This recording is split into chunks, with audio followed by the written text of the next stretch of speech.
사도 요한은 예수님께서 이 땅에 오셨고, 그리고 예수님께서 우리들에게 끼친 영향력, 그 역사에 대해서 아주 재미있는 표현을 들어서 설명합니다. 그 재미있는 표현은 뭐냐면 빛과 어둠이라는 것을 통해 설명을 하거든요. 이 세상은 어둠이었다는 겁니다. 어둠이 뜻하는 게 뭐죠? 어둠은 보이는 겁니까? 보이지 않는 겁니까? 보이지 않는 겁니다. 만약 여기에 불을 끄고 달빛조차도 빛을 내지 않고 별빛도 빛을 다 잃었다고 생각해 봅시다. 아주 깜깜한 어둠입니다. 이 어둠은요, 내가 가기는 가나 어디로 가는지를 알지 못하게 합니다. 내가 하기는 하지만 내가 무엇을 하는지 알지 못하게 만듭니다. 어둠은 이런 거거든요. 예수 그리스도께서 이 땅에 오시기 전에 이 세상은 어둠이었더라. 그래서 사람들은 어디로 가야 될지를 몰랐습니다. 그리고 어둠 가운데 있다 보니까 자기의 행동을 보지 못했어요. 이 얘기는 뭐냐면 자기가 원하는 대로 죄를 짓고 자기가 원하는 대로 인생을 살았다는 거예요. 그런데 그 어둠 가운데 예수 그리스도께서 오셨다는 걸 사도 요한은 뭐로 표현하면 빛이 오셨다라는 표현을 쓰거든요. 어둠 가운데 빛이 비쳤습니다. 자, 그러면 갈 바를 알지 못하는 사람들에게 빛이 비추이면 빛으로 가는 게 정상입니까? 어둠으로 가는 게 정상입니까? 당연히 빛으로 가게 돼 있는 거죠. 그럼에도 불구하고 세상은 두 가지 갈래길에서 두 가지 방향으로 인생이 나뉘어지게 됩니다. 한쪽은 빛으로 나옵니다. 그리고 빛으로 나와 자신들의 잘못했던 것들을 버리고 빛의 인생을 살아가기로 결단을 하고 그렇게 살아갑니다. 그런데 놀랍게도 성경은 너무 무서운 표현 하나를 하는데, 빛이 어두움에 비쳤더니 어둠에 있는 사람들이 자기의 행위가 빛을 통해서 비춰지니까 그걸 견딜 수 없어서 어디로 갔냐면 더 깊은 어둠 속으로 갔다는 거예요. 들키고 싶지 않고 보이고 싶지 않아서요. 자, 그러면 여기서 어둠 속으로 간 자를 크리스천이라고 부릅니까? 빛으로 간 자를 크리스천이라고 부릅니까? 빛으로 간 자를 크리스천이라고 부릅니다. 그래서 성경 속에서 예수님께서는 우리들을 정의하는 몇 가지 단어 중에 꼭 빼놓지 않고 우리가 어떤 자들이냐, 너희들은 어떻게 살아야 되냐라고 했을 때 빛이라는 단어를 빼놓지 않으십니다. 그래서 너희들은 빛과 소금이라, 빛이라는 것에 대해서 빼놓지 않고 있는 거죠. 왜냐하면 빛으로 나온 하나님의 자녀들은 빛에 어울리는 빛의 자녀로서의 삶을 마땅히 살아드려야 된다라는 거예요. 오늘 사도 바울은 그걸 얘기하고 있는 거예요. 너희가 진짜 교회 맞니? 너희가 진짜 크리스천 맞니? 그렇다면 너희들은 빛의 자녀로 살아드려야 한다는 거예요. 여기서 질문 하나 드리죠. 여러분은 오늘 하루 동안 빛의 자녀로 사셨습니까? 어둠의 자식답게 사셨습니까? 아니면 빛과 어둠의 경계선상에서 잠깐 빛에 있다가 잠깐 어둠에 갔다가, 아니면 적당히 가운데서 반은 빛나고 반은 어두운 가운데 사셨습니까? 대답하기가 그렇죠. 예. 그런데 물어봐야 됩니다. 나는 오늘 빛의 자녀답게 살았는가? 나는 하나님의 자녀답게 살았는가? 나는 크리스천답게 살았는가?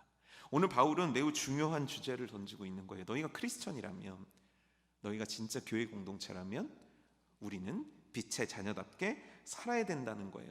그리고 오늘 어떻게 하면 그 빛의 자녀답게 살아갈 수 있는가에 대한 방법들을 말씀을 통해 하나하나 설명을 해주고 있는데, 첫 번째가 15절입니다.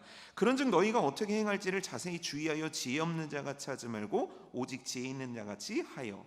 여기서 두 사람이 대조가 됩니다. 한쪽은 지혜 없는 자래요. 근데 한쪽은 지혜 있는 자래요. 자, 그렇다면 지혜라는 건 뭡니까? 지혜 있는 자와 지혜 없는 자를 구분하는 건 뭡니까? 책을 많이 읽고 공부를 많이 하고 우리들의 현인들의 많은 어떤 지식들을 습득해서 인생에 대한 통찰력을 가진 것을 지혜라고 얘기합니까? 아닙니다. 성경에서 말하는 지혜는 딱 하나입니다. 하나님의 말씀. 그것을 가지고 살아가는 자는 지혜 있는 자이고, 그것 없이 내 뜻을 가지고 살아가는 자를 지혜 없는 자라고 표현하거든요. 근데 오늘 말씀은 바울은 뭐라 그러냐면, 너희가 지혜 없는 자같이 살아서는 안 되고 지혜 있는 자같이 하나님의 말씀을 기준으로 한 인생을 바로 살아들어야 된다라고 얘기하는 거예요. 그 이유가 나와 있는데요, 그 이유가 바로 한 단어를 통해서 우리는 알아볼 수 있습니다. 자세히라는 단어 찾아보셨습니까? 15절에 자세히라는 단어가 나옵니다. 이 자세히라는 단어의 뜻은 뭐냐면 속단하지 말라라는 뜻이에요. 뭐냐면 예수님을 믿습니다. 내가 크리스천이 되었습니다. 그래서 내가 교회를 다닙니다. 그러면 내 삶이 꽤나 괜찮은 것 같아 보입니다. 왜냐하면 예전보다는 나아졌으니까요.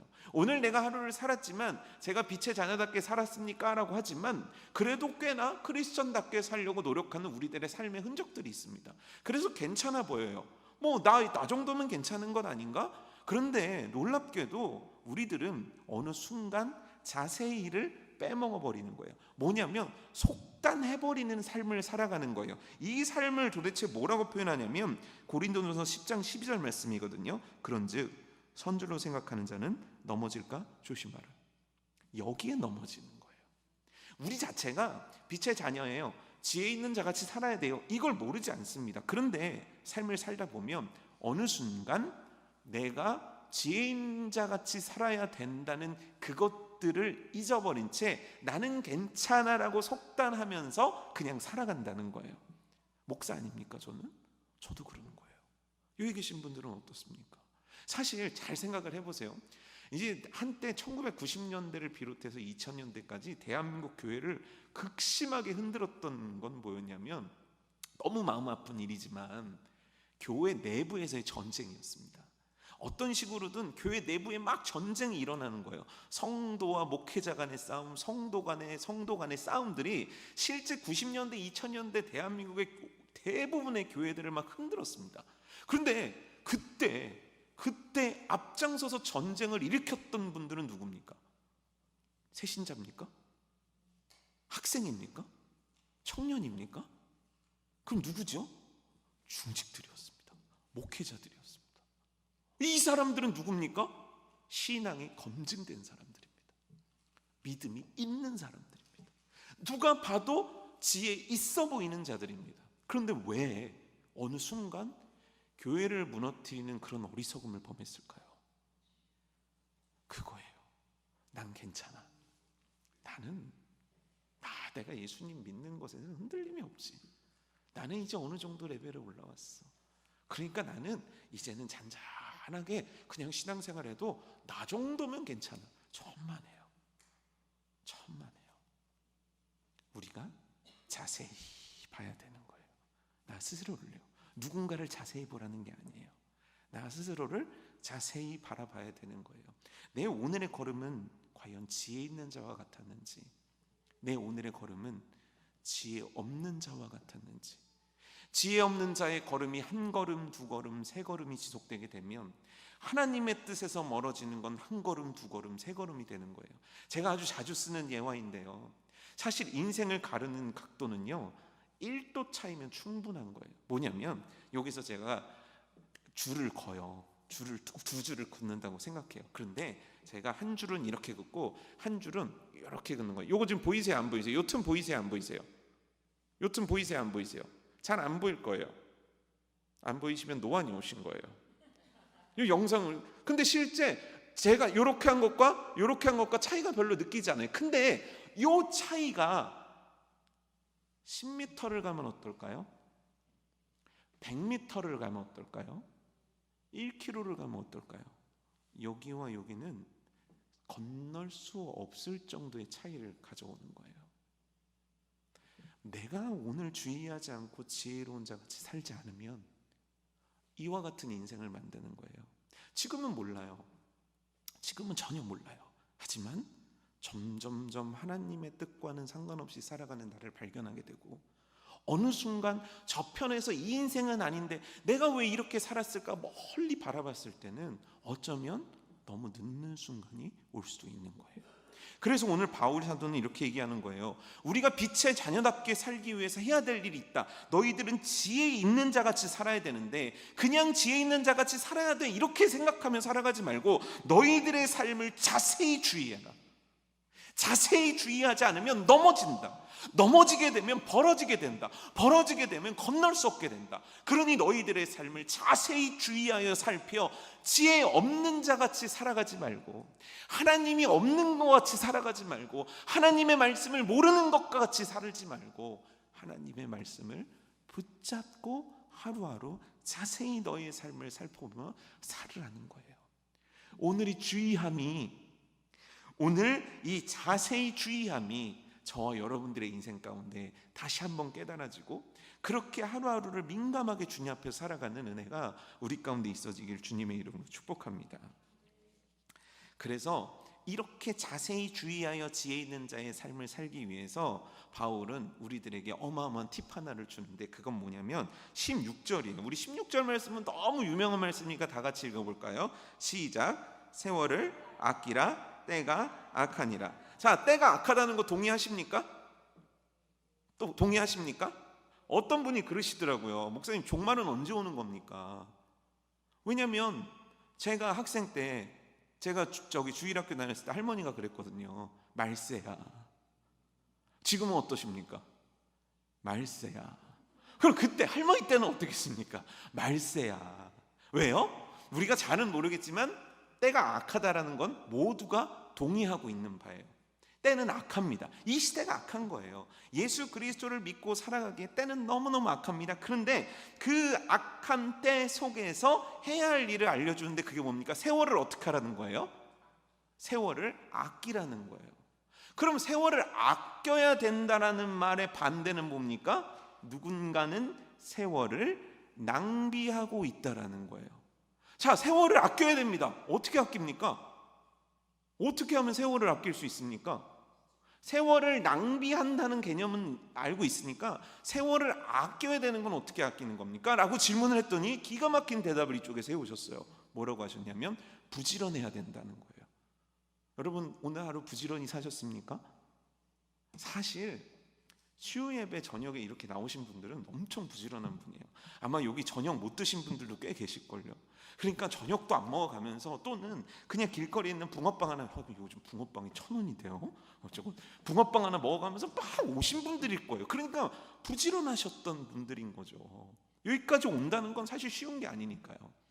그런데 단순히 내가 세월을 아끼라는 건 내가 잠도 줄이고 열심히 살고 부지런히 살아라, 이걸 의미하는 게 아닙니다. 예전에 담임 목사님도 이 부분에 대해 설교하신 적이 있는데, 세월을 아끼라는 건 뭐냐면 세월을 구속하다라는 거예요. 시간을 구속하다는 거예요. 구속한다는 게 뭡니까? 구속한다는 게 뭡니까? 이 부분을 이해하려면 로마서 8장 21절 말씀을 통해서 우리가 이해해 볼 수 있는데, 제가 설명해 드리겠습니다. 읽어 드릴게요. 그 바라는 것은 피조물도 썩어짐의 종로릇 한 데서 해방되어 하나님의 자녀들의 영광의 자유에 이르는 것이니라. 도대체 무슨 얘기야 하시겠지만 제가 쉽게 설명해 드릴게요. 이 세상은 죄로 말미암아 타락했습니다. 그렇죠? 근데 우리는 그 타락이 우리의 영혼만 타락했다고 생각해요. 우리 자신만 타락했다고 합니다. 그런데 그게 아니에요. 땅도 타락했습니다. 땅도 오염됐다는 거예요. 그걸 잘 알 수 있는 부분이, 아담과 하와가 이제 에덴 동산에 쫓겨나게 됐을 때 아담이 받은 벌 중에 하나가 뭐냐면 땅에서 뭐가 난대요? 가시덤불과 엉겅퀴가 난다는 거예요. 그럼 가시덤불과 엉겅퀴가 난다는 건 동산직이라는 직업을 가졌던 아담에게는 무슨 의미입니까? 최강적을 만난 거예요. 근데 이 가시덤불과 엉겅퀴는 요즘 시대 가운데도 우리에게도 있는 거예요. 여러분, 일한 만큼 버십니까? 버시나 본데요? 일한 만큼 못 법니다. 공부한 만큼 성과를 거둡니까?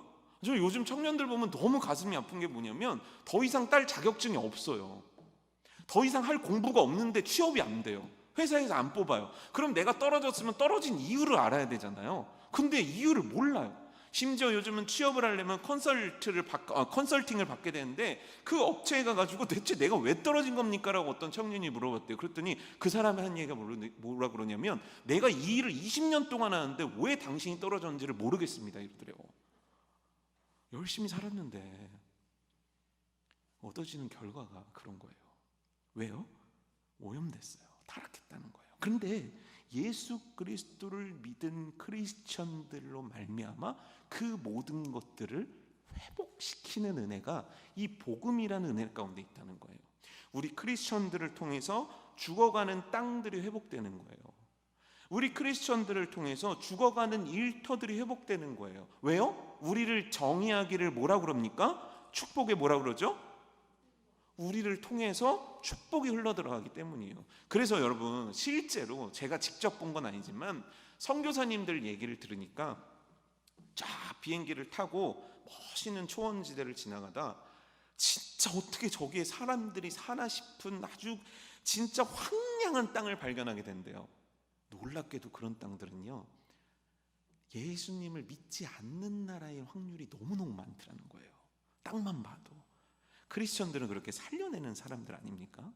그렇다면 무엇도 살려내야 되냐면 시간도 살려내는 자들이 돼야 된다는 거예요. 아니 도대체 이게 뭡니까 목사님? 그럼 시간이 죽어 있다는 겁니까? 네, 죽어 있는 거예요.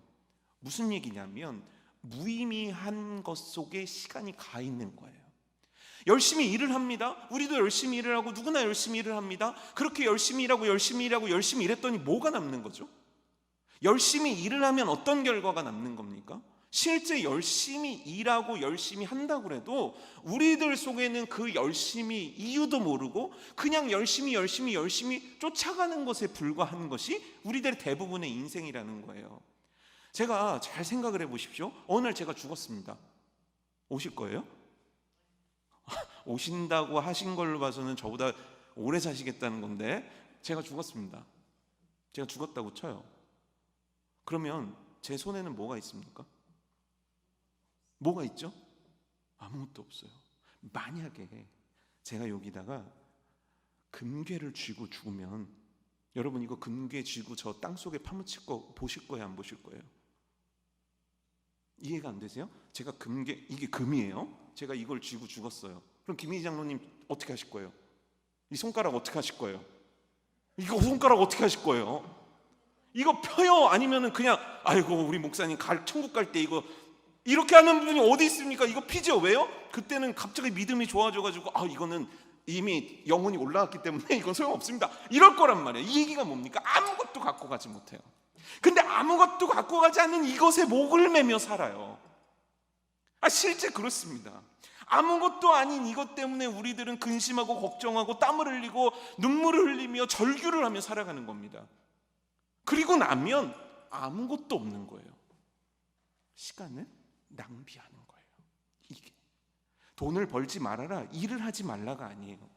중요한 1번의 순위를 놓친 채 나의 시간을 쓰는 모든 건 시간을 낭비하는 거예요. 그리고 사단은 우리로 하여금 시간을 낭비하게 합니다. 제가 이렇게 가만히 신앙생활하는 걸 봤어요. 청년들하고 있으니까 도대체 청년들의 시험거리는 과연 뭘까? 청년들은 왜 인생에서 무너지는 패배를 경험할까? 그런데요, 사단이 믿음이 있는 청년들을 지옥으로 끌고 가지 않습니다. 그렇게 할 수도 없습니다. 진짜 신앙이 있다면. 그럼 뭐를 하냐면 이들의 시간을 낭비하게 만듭니다. 주를 위해 살아야 될 시간들을 빼앗습니다. 그리고 아주 허무한 인생 가운데로 밀어넣는 거예요. 그리고 방황을 시켜버립니다. 그리고 나서 정신 차리고 돌아오면 내 세월이 20년, 30년, 40년이 날아가 버린 거예요. 이게 바로 시간을 낭비하는 겁니다. 그런데 예수 그리스도가 온 이상 우리가 해야 되는 건 이 시간을 구속하라는 거예요. 이 얘기는 뭐냐면 하나님께서 보내신 그 이유대로 그 시간들을 사용하는 그 삶을 의미하는 거예요. 너희들은 먹든지 마시는지 무엇을 하든지 뭘 위해 하라고 했습니까? 하나님의 영광을 위해 하라. 하나님의 영광을 위한 인생을 살아드려야 되는 거예요. 이게 바로 세월을 아끼는 거예요. 교회 와서 시간을 많이 보내라는 게 아닙니다. 너희들은 있는 대로 와서 봉사를 많이 해라 이 얘기를 하는 게 아닙니다. 그 시간, 그 일, 그 음식, 그 만남, 그곳의 목적이 하나님 되도록 만드는 인생, 이것이 바로 세월을 아끼는 인생이고 이게 바로 빛의 자녀답게 살아가는 지혜로운 자의 인생이라는 거예요. 사랑하는 성도 여러분, 전도서에 보면 이와 같은 말씀이 있어요. 12장 12절이거든요. 너는 청년의 때에 너의 창조주를 기억하라. 곧 곤고한 날에 이르기 전에 나는 아무 낙이 없다고 할 해들이 가깝기 전에, 해와 빛과 달과 별들이 어둡기 전에, 비 뒤에 구름이 다시 일어나기 전에 그리하라. 이 세상의 시간이 흘러갈 때 너는 너의 창조주 하나님을 기억하라는 거예요. 너의 창조주 하나님의 뜻대로 살아드리기 위해서 너의 시간을 재편하라는 거예요. 어떤 청년이 저한테 질문을 했습니다. 뭔 질문을 했냐면 큐티하기가 너무 힘들다는 거예요. 어떠십니까? 큐티하기 편하십니까? 힘드십니까? 안 하십니까? 안 하나 본데요. 큐티가요, 힘들까요? 안 힘들까요? 큐티는 실제 하루의 시간을 정해서 하나님과의 호흡하는 시간을 갖는 겁니다. 그러니까 이게 뭐 1시간, 2시간, 3시간을 하는 게 아니에요. 10분, 20분, 30분의 시간을 내는 거예요. 24시간 동안 이 시간은 짧습니다. 근데 잘 안 돼요. 왜 안 될까요? 큐티는 단지 내가 시간을 내어서 하는 게 아니기 때문입니다. 내가 큐티를 하기로 결심한다면 큐티의 정석은 아침 아닙니까? 아침, 자꾸 이렇게 아침이었어? 하는 얼굴로 저를 쳐다보시니까 제가 뭔가 자꾸 설명을 하게 되는데, 뭐 그렇지 않습니까? 하루의 말씀으로 하루를 시작해야 되는 거 아닙니까? 그러면 큐티를 하려면 출근하기 전에 30분의 시간을 예를 들어 확보하려면 얼마를 일찍 일어나야 될까요? 7시에 출근해요. 근데 보통 이 친구가 6시에 일어나서 준비했어요. 그럼 큐티를 하려면 언제 일어나야 되겠습니까? 최소 5시 반은 일어나야 되는 거죠. 그 30분 줄이는 게 인생의 큰 타격입니까? 아니거든요. 근데 그 30분을 못 줄이는 거예요.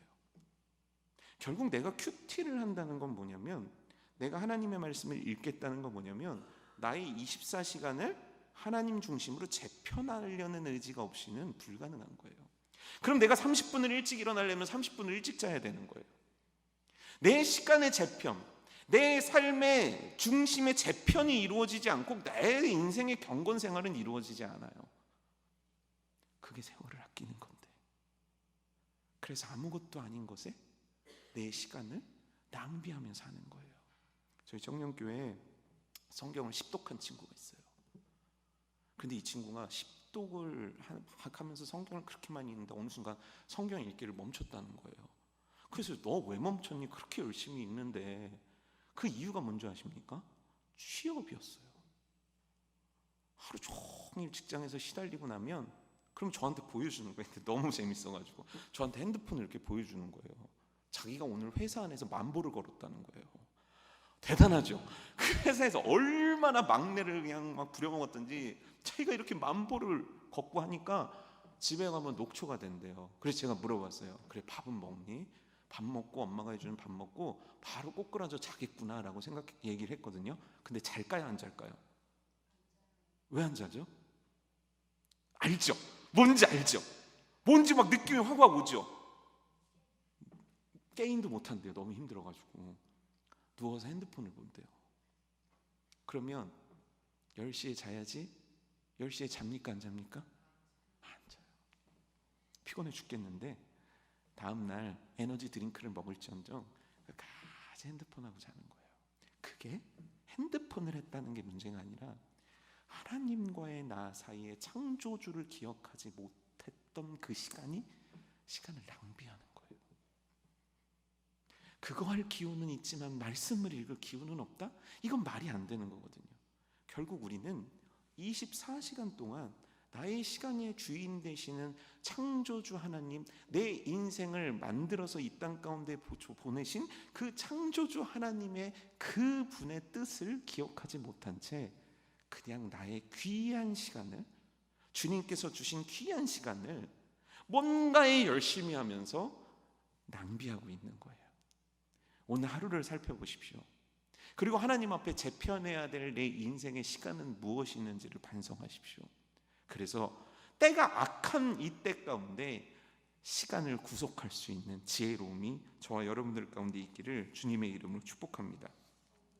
그래서 이 시간을 구속하기 위해서 한 가지 방법 하나를 바울은 제시하는데 그게 17절이거든요. 그러므로 어리석은 자가 되지 말고 오직 주의 뜻이 무엇인가 이해하라.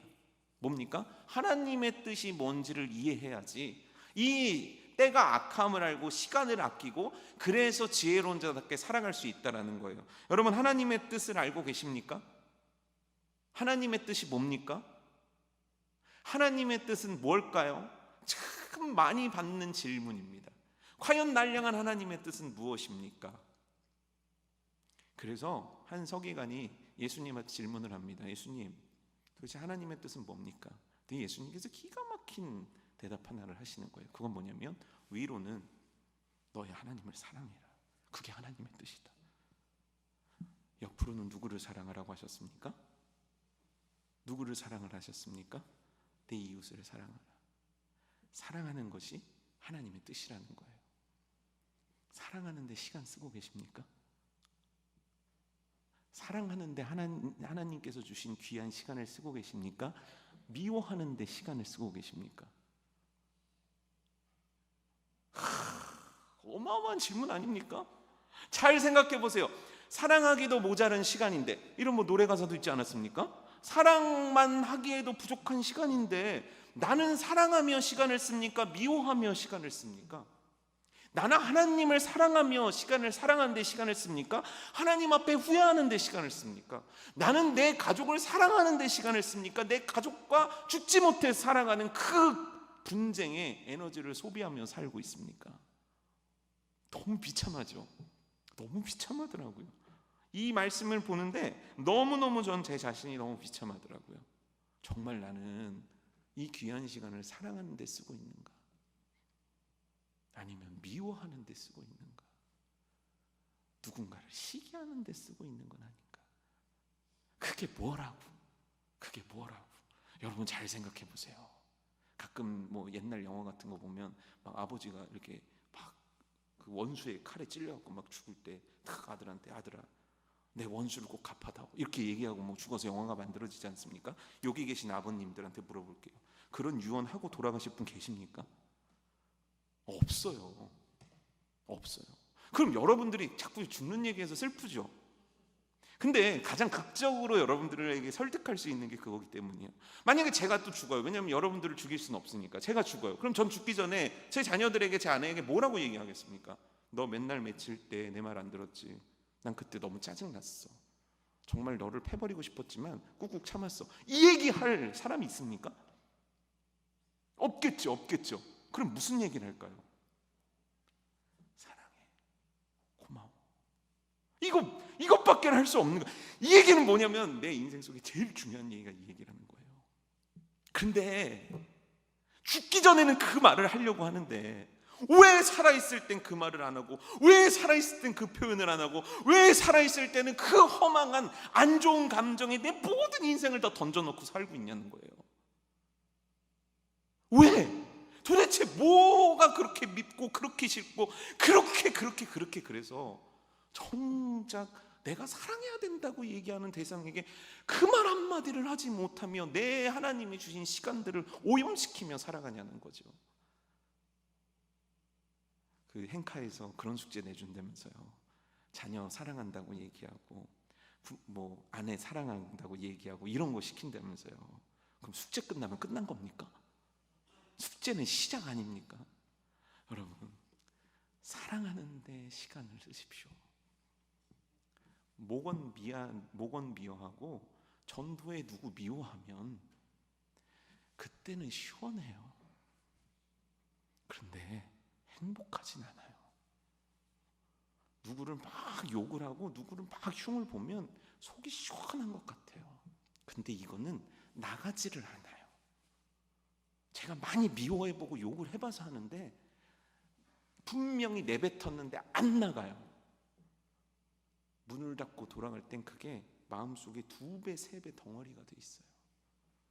그리고 이게 점점 커지면 해결을 못하는 거예요.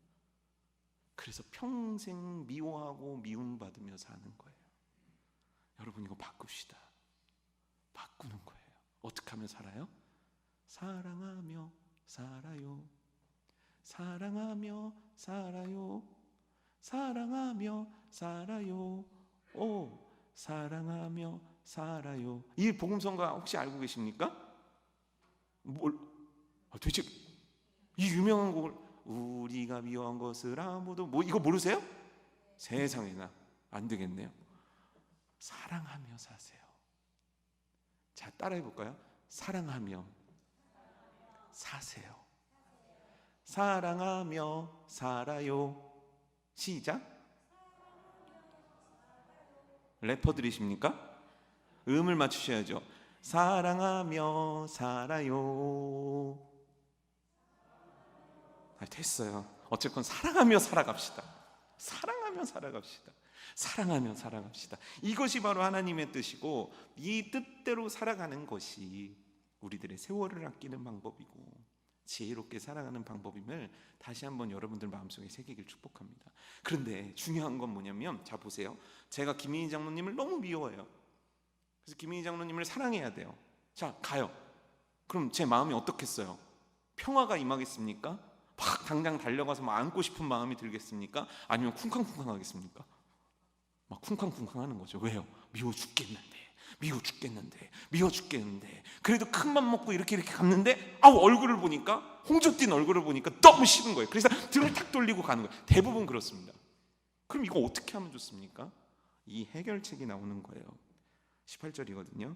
술 취하지 말라. 이는 방탕한 것이 오직 성령의 충만함을 입으라. 성령의 충만함이 뭡니까? 성령이 나를 지배하셔서 다스리시는 상태를 의미하는 거예요. 그럼 술 취함은 뭡니까? 술이 나를 지배해서 술이 나를 이끌고 가는 삶을 뜻하는 거예요. 바울은 지금 너네들 술 안 취했어, 다행이다, 그러니까 술만 취하지 마, 이 얘기를 하고 있는 게 아닙니다. 나는 술 안 취할 정도로 먹었으니까 괜찮은 거지요, 이 얘기를 하고 있는 것도 아닙니다. 술 취함과 같은 다른 것들에 취하는 인생을 살아가지 말라는 거예요. 이 얘기는 뭐냐면 내 인생의 주도권을 미움에게 주지 말라는 거예요. 내 인생의 주도권을 다툼에 주지 말라는 거예요. 내 인생의 주도권을 물질에 주지 말라는 거예요. 내 인생의 주도권을 내가 갖고 있는 내 생각에 두지 말라는 거예요. 그럼 내 인생의 주도권을 누구에게 줘야 되냐면 성령님께 주라는 거예요. 그것이 바로 성령님의 지배하심과 충만하신 상태를 의미하는 거예요. 성령의 충만함은 어떻게 얻을 수 있습니까? 성령의 충만함은 놀랍게도 여러 가지가 있지만, 구하라, 찾으라, 두드려라. 내가 너희 아버지인데 너에게 좋은 걸 주지 않겠니? 야, 악한 부모도 좋은 걸 주는데. 그런데 그 다음에 예수님께서 붙이신 말씀이에요. 하물며 성령을 너에게 구하면 내가 어떻게 하겠니? 하물며 성령을 구하며. 우리들의 의지와 우리들의 힘으로 결코 빛의 자녀답게 살아갈 수 없다는 거예요. 하지만 성령의 충만함을 입을 때 나는 사랑할 수 있어요. 내가 성령의 충만함을 입을 때 나는 세월을 아끼는 자가 될 수 있어요. 내가 성령의 충만함을 입을 때 나는 지혜 있는 자와 같이 살아갈 수 있어요. 내가 성령의 충만함을 입을 때 나는 내 삶을 자세히 살펴볼 수밖에 없어요. 하나님이 내 주도권이 되시고 하나님이 이끌어가는 인생을 살아갈 수밖에 없는 거예요. 제가 양육자 교육 때도 물어봤는데, 여러분 오늘 기도하셨습니까?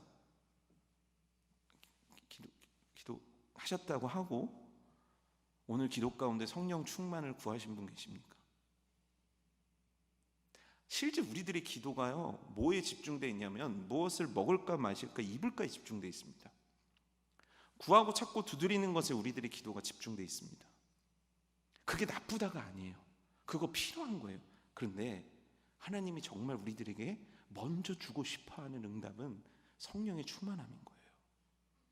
그런데 놀랍게도 우리 그리스도인들은 언제 성령의 충만함을 구하냐면 금요일날 수련회장 갔을 때, 자 이제 성령 충만함을 구합시다, 그때 구해요. 그런데 금요일이라도 나오시면 일주일에 한 번은 구하잖아요. 근데 금요일도 안 나오시면은 안 구해요. 그럼 언제 성령 충만을 구하는 겁니까? 우리들의 매일의 기도 가운데 성령 충만이 필요한 건 아닙니까? 그래야 지혜 있는 자 같이 살아갈 수 있는 거 아닙니까? 그래야 세월을 아낀 자처럼 살아갈 수 있는 거 아닙니까? 그래야 하나님의 뜻을 알아서 사랑하는 자로 살아갈 수 있는 것 아닙니까? 여러분 오늘 기도 가운데 성령 충만을 구해야 되는 거예요. 날마다 구해야 되는 거예요. 무릎을 딱 꿇으시고 기도할 때, 주님 오늘도 성령 충만함을 나에게 주시사 하나님이 주도하시는 인생을 살아갈 수 있도록 나를 축복해 주시옵소서. 주님, 제가 성령 충만함으로 살아야 되지만 이러이러한 어리석음을 범하며 왔습니다. 주님이 죄 용서해 주시고 성령님 내 안에 가득하셔서 내 말하는 것과 나의 생각하는 것과 나의 표현하는 것이 성령님이 이끌어 가시는 그것이 되어서 이 악한 세대 가운데 시간을 낭비하는 자가 아니라 세월을 아끼는 자로 살아드리게 하시고, 하나님의 뜻을 분별하여 지켜내는 인생 살아가게 하시고, 빛의 자녀답게 살아가는 은혜를 나에게 허락하여 주옵소서. 이것이 오늘 우리들의 궁극의 기도고 가장 중요한 기도가 되기를 주님의 이름으로 축복합니다. 어느 날 마음이 딱 뒤집어진 거예요. 그래가지고 도저히 기도를 할 수가 없는 거예요. 제가 기도가 안 되는 거예요. 그럼 옛날에는 이렇게 일어나서 그냥 집에 왔거든요. 근데 또 그럴 수는 없고, 그러면서 기도하면서 제가 무슨 기도를 했냐면, 성령님 이 시간 오시옵소서. 내 하늘 충만케 하시옵소서. 성령님 이 시간 나를 지배해 주시옵소서. 이 시간 성령님으로 머리부터 발끝까지 가득하게 하옵소서. 이렇게 기도했거든요. 막 눈물 흘려 기도한 것도 아니고 뭐 불러불러 한 것도 아니고 새벽에 기도가 안 돼서 너무 마음에 분이 차서 하나님 앞에 딱 그 기도를 드렸거든요. 그런데 놀라운 체험이었어요. 온 몸이 갑자기 따뜻해지는 거예요. 그러면서 발끝서부터 머리끝까지 뭐가 가득한 느낌이 드는 거예요.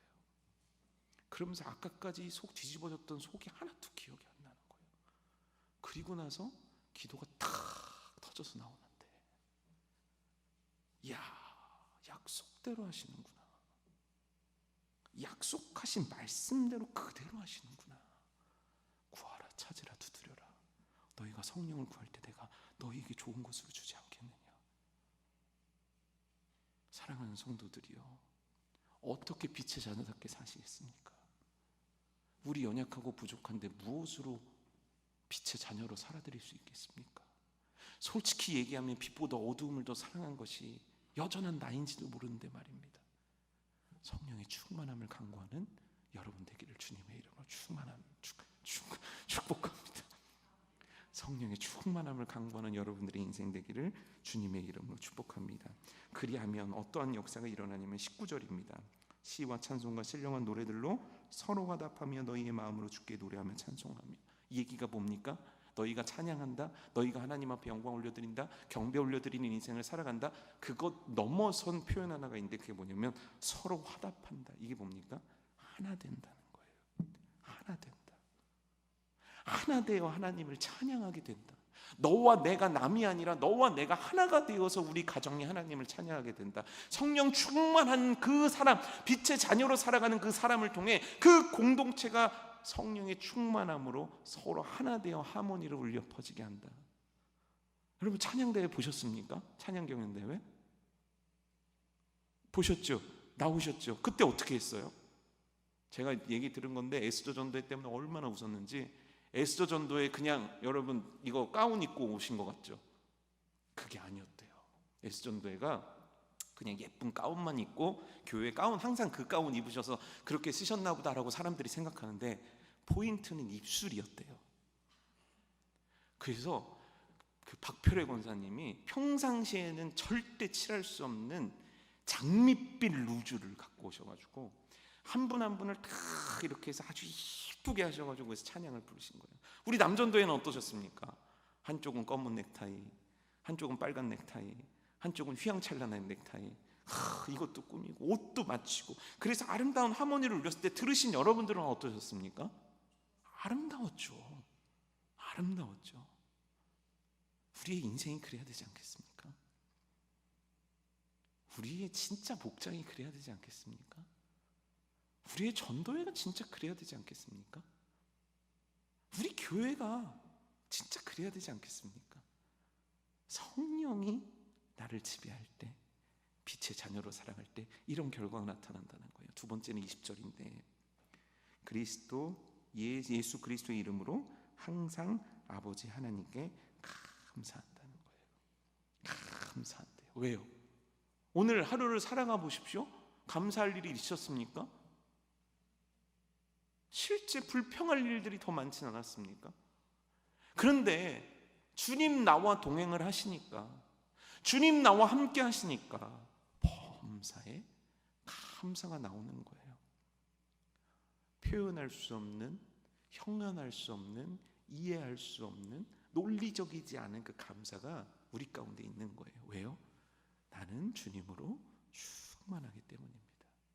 이런 삶 살아가는 저 여러분 되기를 주님의 이름으로 축복합니다.